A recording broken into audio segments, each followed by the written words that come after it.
Good morning and welcome to Sharib sir की SST class.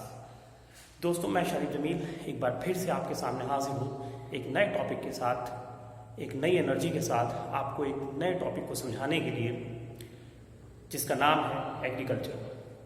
दोस्तों, जैसा कि हम सभी जानते हैं कि भारत एक खेती प्रधान देश है। यहाँ की जनसंख्या का एक बहुत बड़ा हिस्सा खेती के काम में इन्वॉल्व है। हमारे यहाँ बहुत सारे गांव हैं और उन गांवों के भीतर लोगों के पास ज़मीनें होती हैं और वो उस पर काम करते हैं। यहाँ देखने वाली बात यह है कि भारत में रहने वाले हर इंसान के पास ज़मीन नहीं है, तो कुछ लोग किसी दूसरे की ज़मीन पे काम करते हैं, जिसे हम कृषि मजदूर भी कहते हैं। तो चलिए आज आप और हम स्टडी करते हैं एग्रीकल्चर के बारे में, ख़ास तौर से वो लोग जो सिटीज़ में रहते हैं और जिन्होंने गांव नहीं देखा है, उनके लिए ये वीडियो बहुत इंटरेस्टिंग होने वाली है, क्योंकि इस वीडियो में हम लाइट डालेंगे एग्रीकल्चर के साथ साथ गांव की ज़िंदगी पर भी। दोस्तों, पहला जो सवाल है वो ये है कि एग्रीकल्चर चीज़ क्या है, what is agriculture.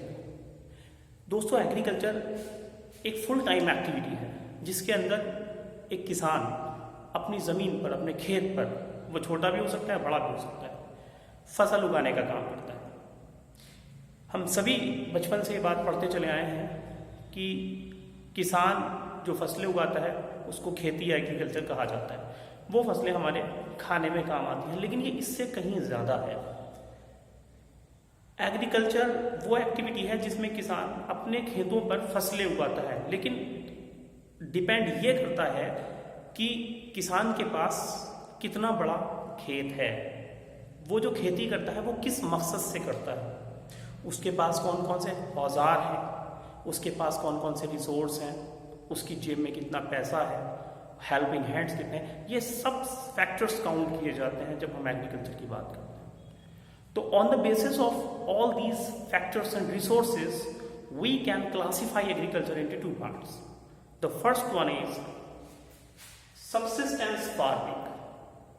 Subsistence farming को हम दो हिस्सों में डिवाइड कर सकते हैं।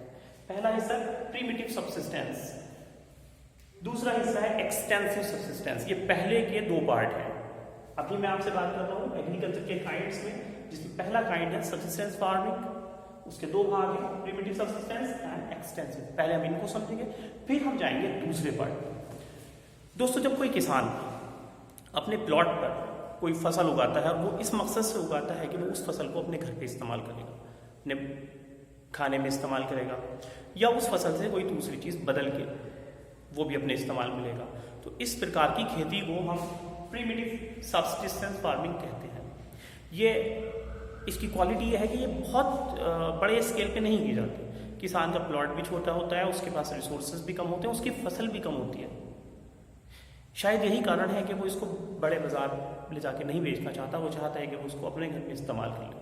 मिसाल के तौर पे मेरा 4 बीघे का खेत है, तो मैंने उस 4 बीघे के खेत पर गेहूं बोया। अब उस 4 बीघे के खेत से मेरे पास 1 बोरी गेहूं निकला, तो मैं उस गेहूं को कोशिश करूंगा कि अपने घर में ही इस्तेमाल करूँ। मेरा मकसद उसको बेचने का नहीं है, बल्कि उसको बोने के पीछे ही मकसद ये था कि मेरे साल भर का जो गेहूं है वो इसी से ज़मीन से मुझे मिल जाएगा। इस टाइप की खेती को प्रीमिटिव सबसिस्टेंस फार्मिंग कहते हैं, जिसमें याद रखने वाली बात यह है कि खेत भी छोटा होता है, रिसोर्स भी कम होता है और वो अपने इस्तेमाल के लिए उगाई जाती है। दोस्तों, दूसरी है एक्सटेंसिव सबसिस्टेंस फार्मिंग। इस फार्मिंग में थोड़ा खेत बड़ा, थोड़े रिसोर्स ज़्यादा, लेकिन इतने ज़्यादा नहीं कि उन्हें बाजारों में ले जाके बेचा जा सके। तो यहाँ पर किसान थोड़े से बड़े प्लॉट पर खेती करता है और उस खेती के एक हिस्से को अपने पास रख लेता है अपने इस्तेमाल के लिए, और बाकी जो बचता है उसे पास के बाजार में बेच जाता है। दोस्तों, ये हुई दूसरी extensive type farming, extensive subsistence farming. तो बेसिकली सबसिस्टेंस फार्मिंग जो है वो किसान अपने लिए करता है, और अगर कुछ बच जाए तो वो फिर बाजार में बेच जाता है। उसका मकसद ये नहीं होता कि ये पूरी जो क्विंटल्स के हिसाब से फसल है ये मैं पूरी की पूरी बाजार में बेच दूँ।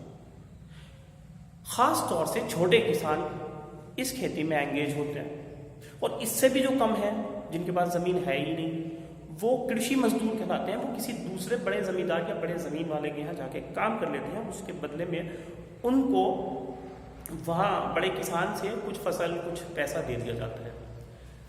आई होप कि आपको ये समझ आया होगा कि सब्सिस्टेंस फार्मिंग जो है वो स्मॉल स्केल पे की जाने वाली फार्मिंग है, जिसमें किसान के पास रिसोर्सेज बहुत कम होते हैं और किसान जो भी फसल उगाता है वो अपने इस्तेमाल के लिए उगाता है। दोस्तों बात करते हैं एक और प्रकार की फार्मिंग की जो इसका दूसरा हिस्सा है, और वो है कमर्शियल फार्मिंग।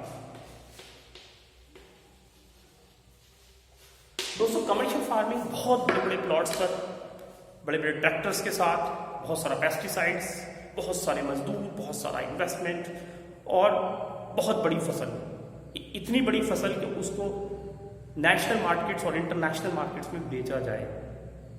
जो खेती इस नियत से की जाती है वो कमर्शियल फार्मिंग कहलाती है। कमर्शियल फार्मिंग करने वाले किसान अपने प्लॉट्स पर, अपने खेतों पर भारी मात्रा में मशीनरी का इस्तेमाल करते हैं, भारी मात्रा में बीज बोते हैं और बहुत ज़्यादा रिसोर्सेज का यूज़ करते हुए एक अच्छी फसल हासिल करते हैं।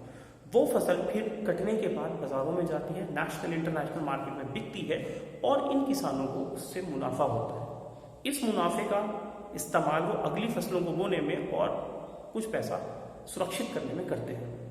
ये है कमर्शियल फार्मिंग। तो matter is very much clear. Subsistence farming अपने इस्तेमाल के लिए कम रिसोर्सेज के साथ, और कमर्शियल फार्मिंग बिजनेस पर्पज से बड़े स्केल पर बड़े रिसोर्सेज के साथ। उम्मीद है आपको ये दोनों ही तरह की फार्मिंग का डिफरेंस समझ आया होगा और ये वीडियो भी आपको बहुत अच्छी लगी होगी। एक नई वीडियो के साथ एक बार फिर से मैं जल्दी ही आपके सामने फिर हाजिर होऊंगा। तब तक के लिए मुझे इजाजत दें। Good bye.